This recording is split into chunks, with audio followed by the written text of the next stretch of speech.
It appears to be over. The 35-minute conversation was like that basically throughout. It remained contentious. Trump even defended his black jobs comment in a room full of black journalists.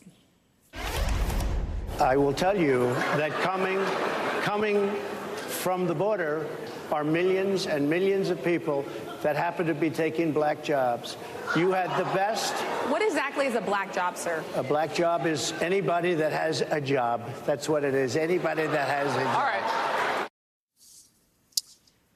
Vice President Kamala Harris's response to all of this: absolute disaster for Donald Trump. This is who he is. A source close to Vice President Harris tells NBC News in response to Trump's claim that she, quote, became black, quote, "It is simply a lie and easily disproved. She went to Howard, for Christ's sake. She's an AKA," referring, of course, to the historically African-American sorority Alpha Kappa Alpha. White House Press Secretary Karine Jean-Pierre was in the middle of her briefing when Trump's comments were taking place. She first laughed in shock and then said this. As a person of color, as a black woman who is in this position that is standing before you at this podium behind this lectern, what he just said, what you just read out to me, is repulsive, it's insulting, and, you know, no one has any right to tell someone who they are, how they identify. That is no one's right. It is someone's own decisions. It is, I'll add this. Only she can speak to her experience. Only she can speak to what it's like. She's the only person that can do that. And I think it's insulting for anybody. It doesn't matter if it's a former leader, a former president. It is insulting. And we have to put, she is the Vice President of the United States, Kamala Harris. We have to put some respect on her name. So we start today with some of our favorite experts and friends. The Reverend Al Sharpton joins us. He hosts Politics Nation right here on MSNBC. He's also the president of the National Action Network. With me at the table, former senator and co-host of MSNBC's How to Win 2024 podcast. Our friend Claire McCaskill's here. Also joining us, NBC News correspondent Yamiche Alcindor.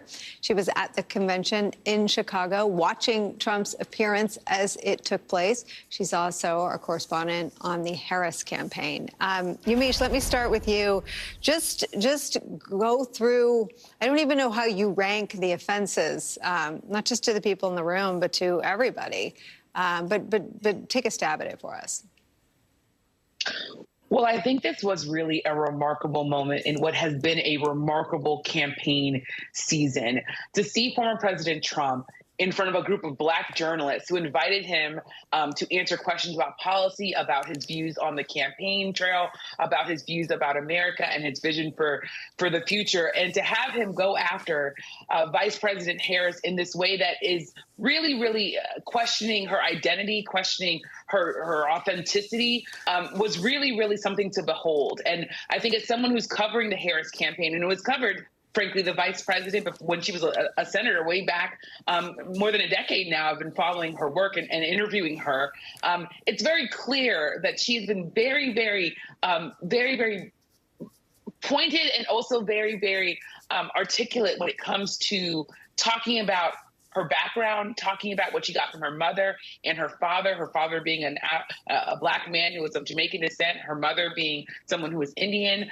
She talks about how that background and her parents meeting as civil rights activists, taking her to protest in a stroller, that she had her identity really very clearly understood her identity as from when she was a little girl.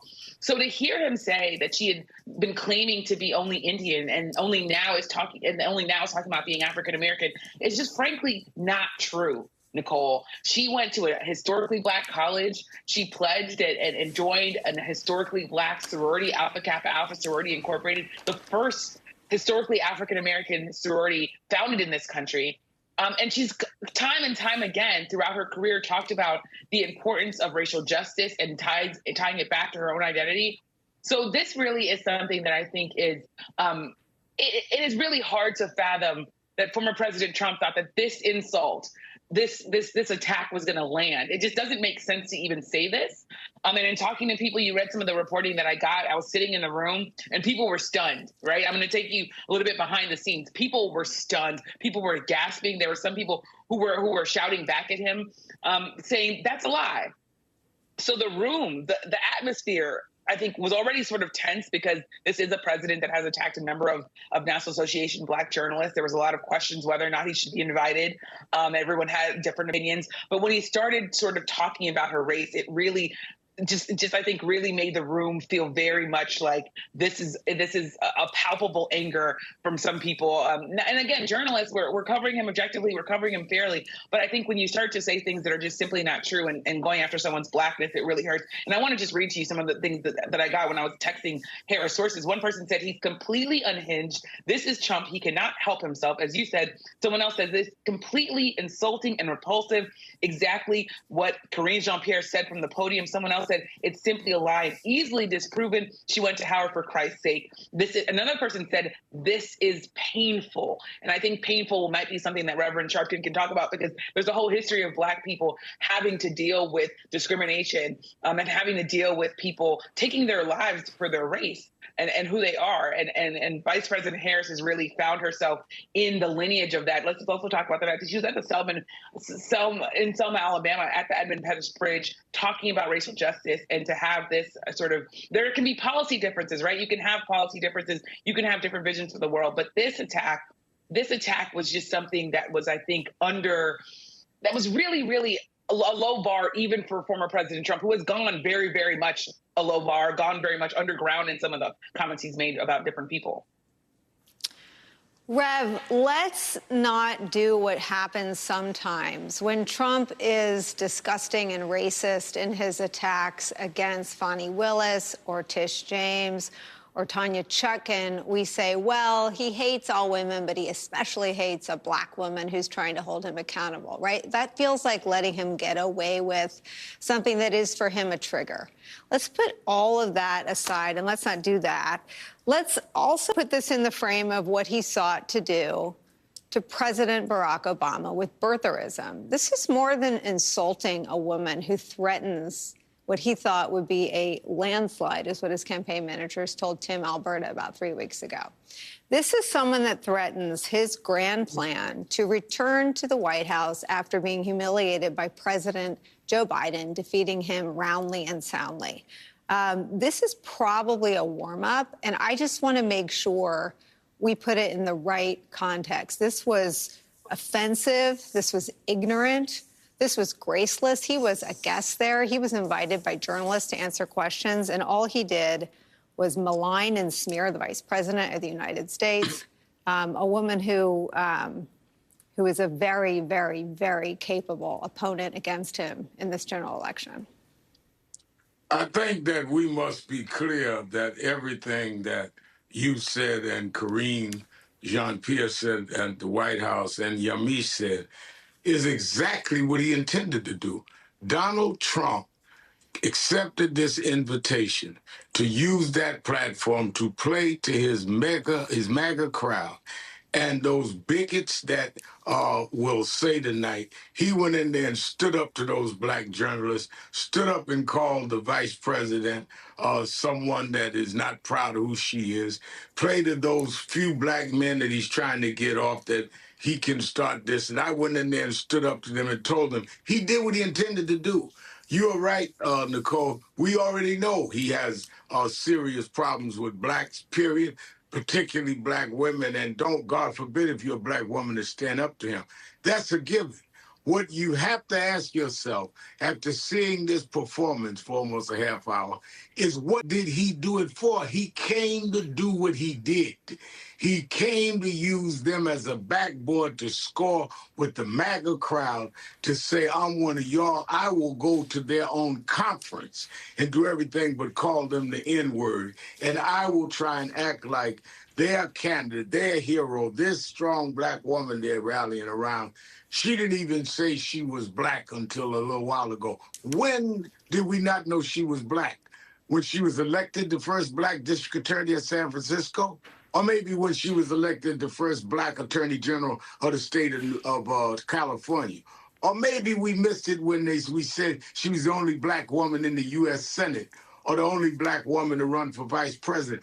Why play into this illusionary picture when we can deal with who the painter of the picture is? Donald Trump saw the NABJ as a useful platform for him to show that he will stand up to blacks and call us whatever he wants to call us and attack our people in their face, and they ain't gonna do anything about it. That's what he went to do, and that's what he did. Claire. Yeah, I don't disagree with Rev, although he's trying to get votes. And what I'm trying to figure out is what votes did he think he was going to add to his MAGA base by doing what he did today?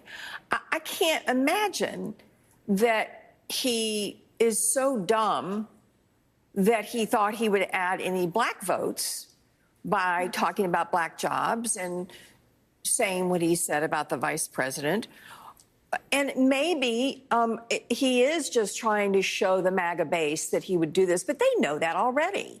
They know he's one of many of them agree with him about his less than view of people that don't look like them. So then the question is he trying to get us to talk about him? Is he so freaked out that he has not been dominating the airwaves for the last week that he was wanting to be so outrageous that we would sit here and talk about him today? So either he's really dumb, because what he did today, I don't think it gets him any more MAGA votes. He's got those votes. Right. Certainly doesn't get him any of the votes he doesn't have. Certainly doesn't get him any black votes. Or is he just that sick? You know, is he just that sick? And so, dumb or sick? Yeah, you got to pick choices. One of the two. I mean, I wrote down a lot of what you said, but you said we're covering him objectively. I mean, objectively speaking, this was a very unsteady performance. I mean, if the Republican Party was functioning and functional, you might imagine a functioning party would wonder if the person at the top of the ticket should be at the top of the ticket, if this was a person that was displaying adequate fitness. I mean, as someone who covered him and then saw this, how do you sort of just grade it performatively, even against a Trump curve? Well, I'll say this. I don't know that as a reporter I can grade former President Trump. I think Republicans graded him when they nominated him again to be their nominee and to run for president. There was a primary. They saw him. They knew what he said. They knew what his past was. And they saw him and said he was going to be the face of the party. And we've watched over the years as the Republican Party has been made into the party of Trump. So I think they're going to decide whether or not this was something that was acceptable. There is some reporting that his team had agreed to an hour, and after 34 minutes, they said that this needed to end. There was a point, though, that he said that we were starting 30 minutes late, that the NABJ and him, and then that NABJ wasn't starting on time. So maybe that factored into their decision. But it tells me that possibly they thought this wasn't going well, so they pulled him off the stage. But if I could, Nicolle, I also want to read to you a statement that we just got from the Harris campaign, if you would allow me to, because I think it also just underscores sort of how they're seeing this moment. Is that okay for me to read that? Of course. So they write, the hostility, this is Michael Tyler, who is the communications director for the Harris campaign.